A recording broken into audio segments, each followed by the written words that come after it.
Hi Virgo, love reading, love messages po tayo. June to July 2025. Energy check tayo pagdating sa inyong mga buhay, relasyon, pag-ibig, no matter what your relationship status right now, single, in a relationship, attached, or married, we'll see. Para sa iyo Virgo na nakikinig ngayon, kuha muna tayo ng pinaka-message or salita. Anong kailangan nyo marinig right now, Virgo? Love message po. Mensaheng gabay lamang, Virgo. Virgo, anong kailangan yung marinig? June to July energy. Message po sa taong ito. Uy! Travel. Kanina pa may dumadaang eroplano bago pa man ako mag-start sa inyo. Travel. Kahit sa simpleng pagpaplano, pakita natin sa ating live ideya. Meron ba? Travel plans in the future or in the next week, coming weeks, months, why not? It doesn't matter kung ito ay short or long distance travel. Pero we'll see, clarify po natin ito. Guidance para sa inyo, Virgo. Buhay, pag-ibig, relasyon, anong ganap? Kahit over the net, why not? Why I'm getting a message? Kasi hindi naman para sa lahat. Tayo po ay general reading, Virgo. Just only take what resonate. Hindi sa lahat ng pagkakataon.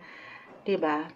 Or para sa lahat ay nabibigyan ng opportunity to travel. Kahit over the net yung connection, meron ba sa inyo long distance relationship ngayon? Or meron someone over the net kayong pwedeng makilala? Why not? Diyan pa lang.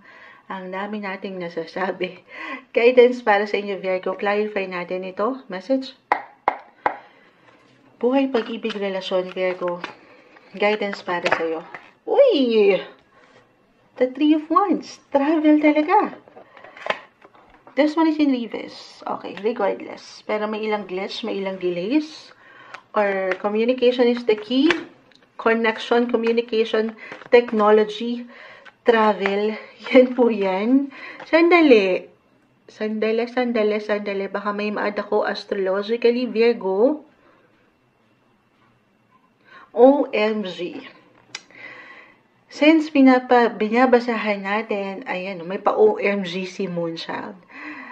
Kayong mga Virgo right now, love reading tayo. And kapag love, of course, ang sinisilip natin dito ay si Venus. Siya ay yung tinatawag na planet of love, beauty, attraction. And right now, nasa inyong mga 9th house si Venus.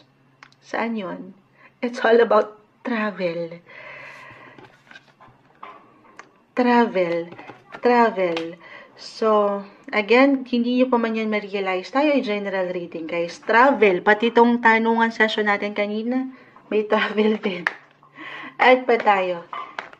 Or may something glow, magbo-bloom, especially online, over the net. Why not? Coconut. Add tayo. Virgo, ano the Knight of Wands. Nagugulat din ako eh. Oo. Wait lang. Ay pa tayo. Uy! The Knight of Wands. Marahil ito na yun. Ang matatawag niyong Knight in Shining Armor. Andito yung energy, on fire, inspiration, motivation. Gaano man minsan nagkakaroon ng ilang delays or kabagalan ang koneksyong ito o relasyon nyo. Wala namang perfect. Pero, marahil lang ilan sa inyo. As a Virgo kasi, meron ding right now, nag-highlight din ang inyong mga 10th house. Reversal naman yung energy. Pwede itong sa inyo mismo or sa inyong kapareha or magiging kapareha if nandito kayo sa talking stage or getting to know each other pace.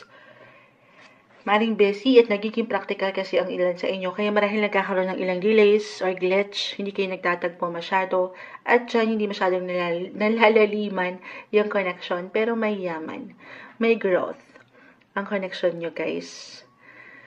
Lumalaban, nagbo-bloom or para sa ilan, why not?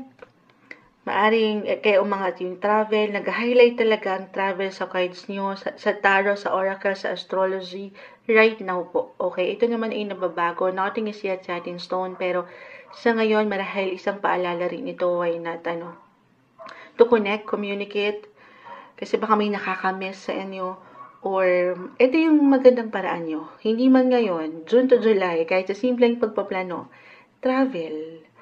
Baka ito yung paraan para kahit paano makabuo kayo ng ilang bagong memories together na pwede nyo i-treasure forever. The Six of Cups. This is about your past. Connection about the past. Yung ilang memories niyo na nabuo. Okay, couples, married, actually family. Andito, may yaman. May abundance po ang inyong connection. I-claim na ba natin yun? Syempre naman. Or money-wise, alam ko love to pero may magandang flow, may improvement. At syempre, tataba rin. Parang kasing taba ni Moonchild. Hindi. Tataba ang inyong mga puso, may saya, may celebration. At hindi lang kayo yung magsa-celebrate, pero kasama, family sector po ito. Itong ilang taong malapit sa inyong buhay. Single, well, regardless, pero maaaring may kumonekta, may pumunta, may magta-travel, may uuwi ng Pilipinas, or merong uuwi ng probinsya, regardless. May connection, reconnection, or even reunion for some of you. Kahit over the net lang ito, love-wise, may ko-connect ulit. Could be an ex-lover, ex-friendship, why not, or exes nyo. Ayan. Yung mga naging ex na, baka mabuhay yung enerhiya at papunta ito sa inyo. Ito yung umaangat na guidance, advice, messages para sa inyo, may growth, guys. June to July energy, love reading, Virgo.